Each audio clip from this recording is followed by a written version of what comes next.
Hello guys, और मैं उडाविश और आज हम बात करने हैं बहुत ज़्यादा एक कंट्रोवर्शियल टॉपिक के बारे में। आज हमारा डे 1 है कि हम सारे कंट्रोवर्शियल टॉपिक को कवर करने का ट्राई करेंगे। हम कोई खुद कंट्रोवर्सीज में नहीं घुसने वाले हैं किसी भी, क्योंकि इस चीज़ के लिए एक बहुत ही फालतू टाइम होने की नीड है।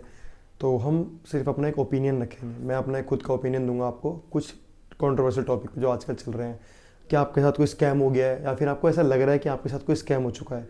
सबसे बड़ा स्कैम जो आज मेरे सुनने में आ रहा है कि अभी रिसेंट हुआ है कि किसी को, मान लो आप लोगों ने किसी गेम के लिए एंट्री फीस दी ऑनलाइन और वो आपकी रिफ़ंड नहीं कर रहे अगर आप खेलना नहीं चाह रहे हो तो इस चीज़ पे मैं एक बहुत ही बेसिक सी बात बोलना चाहूँगा। देखो, जस्ट मेरा एक ओपिनियन है, आपको अपने ऊपर लेना हो या ना लेना हो, समझना ना समझना, वो आपके पर्टिकुलर इंडिविजुअल के एक ऊपर होती है बात।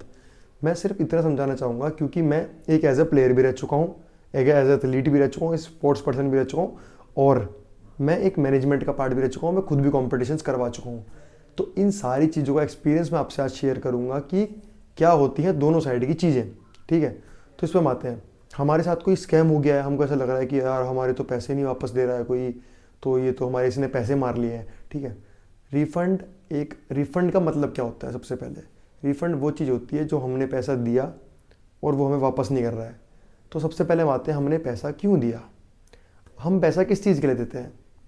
हम पैसा कोई फैसिलिटी लेने के लिए या किसी चीज़ में पार्ट लेने के लिए लेते हैं।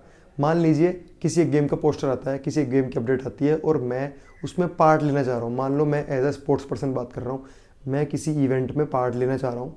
ठीक है, अब सामने वाला मेरे साथ कभी कोई ज़बरदस्ती तो करेगा नहीं। ठीक है, जो कंपटीशन जो करवाएगा, किसी भी चीज़ का कंपटीशन कोई करवाएगा, तो क्या आपसे कभी कोई ज़बरदस्ती करता है कि भाई आपको फोर्सफुली आपको पैसे देने ही पड़ेंगे? ठीक है, या फिर आपको ऑनलाइन देने पड़ेंगे, आपको ऑनलाइन ही पैसे देने हैं।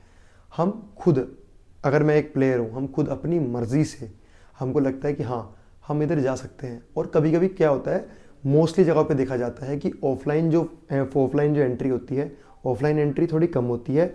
सॉरी, ऑफलाइन एंट्री ज़्यादा होती है। जी हाँ, ऑफलाइन एंट्री अगर किसी कंपटीशन में देखी जाए तो ज़्यादा होती है, ऑनलाइन एंट्री थोड़ी कम होती है। ठीक है, क्यों? उसके काफ़ी सारे रीजंस होते हैं, क्योंकि मैनेजमेंट जो होती है, जो उस कंपटीशन को करवा रही होती है, उनको सब कुछ चीज़ें मैनेज करके रखनी पड़ती है। हम अगर एज अ प्लेयर जा रहे हैं, हमको सिर्फ 1000, 1500, 500 रुपये ये सब एंट्री फीस देनी होती है। बट जो मैनेजमेंट होती है, जो सारा कुछ करवा रही है, उनको आप सोच भी नहीं सकते कितना पैसा देना पड़ता है, कितने पैसे का अरेंजमेंट करना पड़ता है। 50,000, 60,000 और कभी कभी लाख भी लग सकते हैं। ठीक है, उनकी कोई गिनती नहीं होती है, उनको सब कुछ चीज़ें रखनी पड़ती है।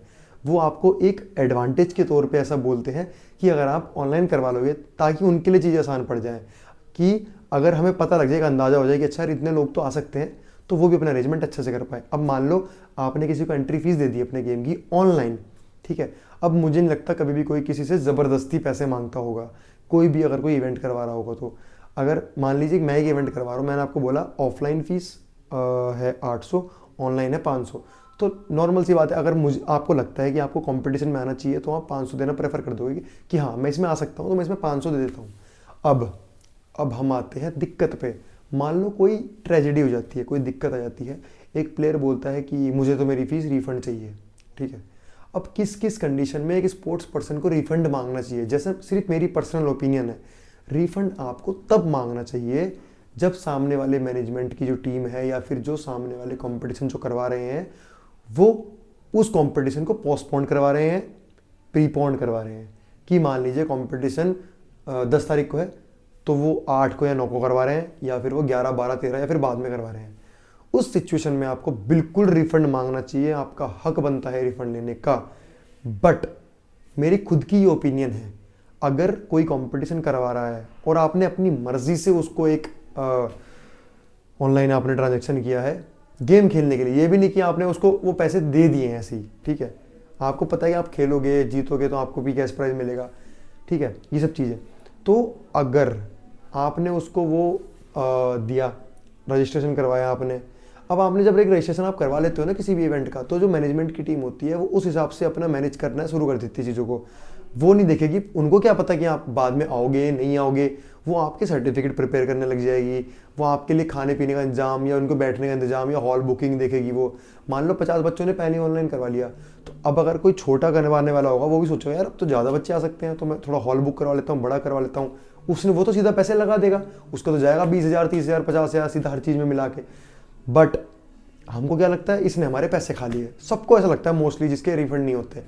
अब इसमें स्पोर्ट्स पर्सन की गलती है मेरे ओपिनियन में। स्पोर्ट्स पर्सन को रिफंड किस चीज़ के लिए चाहिए? हाँ, अगर मैं जैसे मैंने बोला, अगर वो कंपटीशन नहीं करवा रहा, ठीक है, या वो कंपटीशन पहले या फिर आगे कर देता है, तब तो उसकी गलती है। बट अगर हमें खुद की परेशानी की वजह से कुछ ऐसा हो गया कि हम नहीं जा पा रहे, तो मुझे नहीं लगता कि हमें वो चीज़ रिफंड मांगनी चाहिए, क्योंकि इसमें तो गलती हमारी है। सामने वाले ने हमसे ज़बरदस्ती तो करी नहीं, हमने उसको खुद एक अमाउंट दे दिया, ठीक है। अब अगर तुम जाओगे तो वो तो तुम्हें खिलाएगा, अगर तुम जीतोगे वो तुम्हें कैश प्राइज भी देगा, मेडल भी देगा, सर्टिफिकेट भी देगा, तुम्हें जो भी फैसिलिटी दे रहा था वो अभी भी देगा। इसमें गलती एक स्पोर्ट्स पर्सन की है, ठीक है, कि हमारा ऐसा हो गया, हम ऐसा हो गया, हम नहीं जा सकते, हम नहीं आ रहे, हमारे पैसे वापस करो। देखो, दो लोग चलाते हैं स्पोर्ट्स इंडस्ट्री को, एक फेडरेशंस जो बड़े बड़े इवेंट करवाएगी, गेम करवाएंगे, या कुछ लोग जो मैनेजमेंट संभालते हैं, या फिर कुछ लोग जो कंपटीशन करवाते हैं, और दूसरा आ गया स्पोर्ट्स पर्सन जिसको खेलना है उस चीज़ में।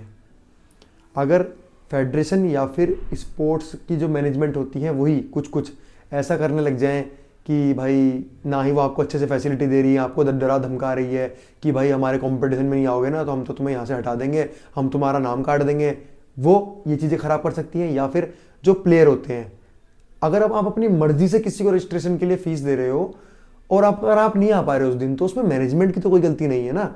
मैनेजमेंट तो उस दिन करवा रही है गेम, आप आओ खेलो। अगर मैनेजमेंट आपको नहीं खिलाती तो पूरी मैनेजमेंट की गलती है। बट स्पोर्ट्स पर्सन कहाँ पे थोड़ा अपना स्टैंडर्ड गिराता है इन सब चीज़ों को लेके, ठीक है। आप अगर नहीं जा पा रहे हो वो आपका फॉल्ट है, वो आपकी गलती है। आप जाइए, बिल्कुल खेलिए। अगर आपको लगता है यार कि हम जा सकते हैं, हम नहीं भी जा सकते हैं, हमारा 50-50 है, तो आप ऑफलाइन रजिस्ट्रेशन करवाइए ना। आप ऑनलाइन करवा ही क्यों रहे हैं? और अगर आपने करवा लिया है तो मेरा ऐसा ओपिनियन है, मुझे ऐसा लगता है, मैं स्पोर्ट्स पर्सन भी रह चुका हूँ, बहुत बार ऐसा हुआ है कि मैंने मान लो बहुत बार ऐसा, जब मैं खेलता था, जब मैं एक एथलीट था, जब मैं स्पोर्ट्स पर्सन था, मैंने अपनी एंट्री फीस दे दी और मैं खेलने नहीं जा पाया, तो मैंने कभी ऐसा नहीं किया मुझे रिफंड करो, मुझे पैसे वापस करो। मैं नहीं जा पाया, वो मेरी गलती है, वो मैनेजमेंट की गलती नहीं है। उन्होंने पूरी तैयारियां कर रखी हैं, अगर मैं जाऊँगा और अगर मैं जीता, वो मुझे मेडल भी देंगे, वो ट्रॉफी भी देंगे, वो पैसा भी देंगे, वो मुझे सारी सुविधाएं भी देंगे जो वो देने वाले थे। उनकी गलती उसमें नहीं है। तो हमें अपना खुद स्टैंडर्ड नहीं गिराना है। या तो हम नहीं जा पा रहे तो हम ना जाएं, और अगर हमें लगता है 50-50 है तो वहाँ पे जाके रजिस्ट्रेशन करवा लें। हमको खुद का बेनिफिट, खुद का फायदा लगता है तो हम रजिस्ट्रेशन ऑनलाइन करवाते हैं, क्योंकि हमें दिखता है कि हम 300-400 रुपये कम में जा सकते हैं, जो कि अच्छी बात भी है। ऑनलाइन रजिस्ट्रेशन एक बहुत अच्छी फॉर्म होती है, आप कम पैसों में रजिस्ट्रेशन करवा सकते हैं। तो मेरा यही ओपिनियन था इस चीज़ को लेकर, इस टॉपिक पे।